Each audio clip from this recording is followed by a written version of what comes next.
waaqayyoon nun gatiin ADARAA nu defende mene bareechuu barbaada. Israa'el baafte biyya Gibxi keessa nuuf waaddu GATIN ogeessa.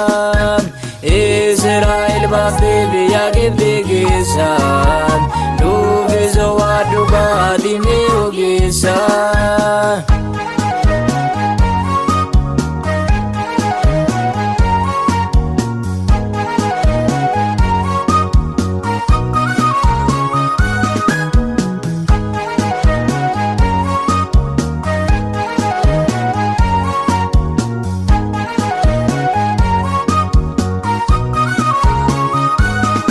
Hallelujah gufta parichi ulfate samni ke boite yede wadwade.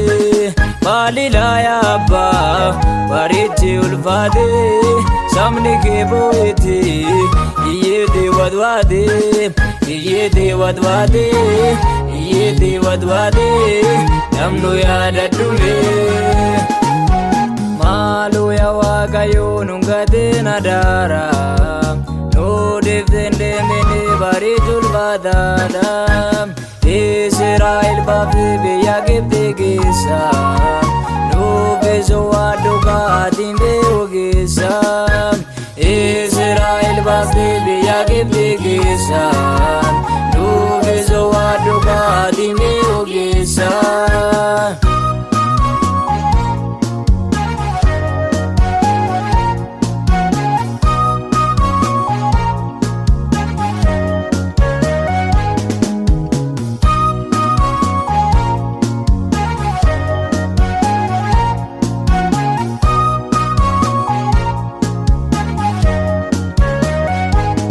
Dandisa balarra akkanuma feena inni bu'aan buusu daandii dalgaatika kan jireenya qabu daandisa dhiphaadha kottaa hin deebina qalbii jijjiirranna kan jireenya qabu daandisa dhiphaadha kottaa hin deebina qalbii jijjiirranna.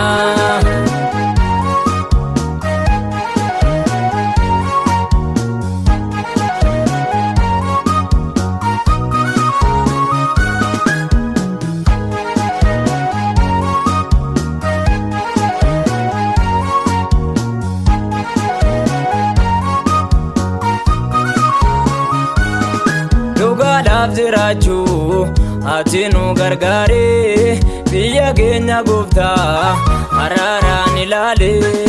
Dhugaadhaaf jiraachuu ati nu gargaare saba kee gooftaa araaraan ilaale. Maanguddoota gooftaa araaraan ilaale xixiqqoota gooftaa araaraan ilaale. Saba kee gooftaa araaraan ilaale biyya keenya gooftaa araaraan ilaale.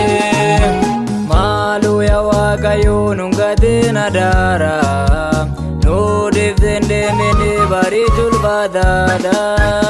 Israa'el baafte biyya Gibxi keessa nuuf waaddu GATIN ogeessa. Israa'el baafte biyya Gibxi keessa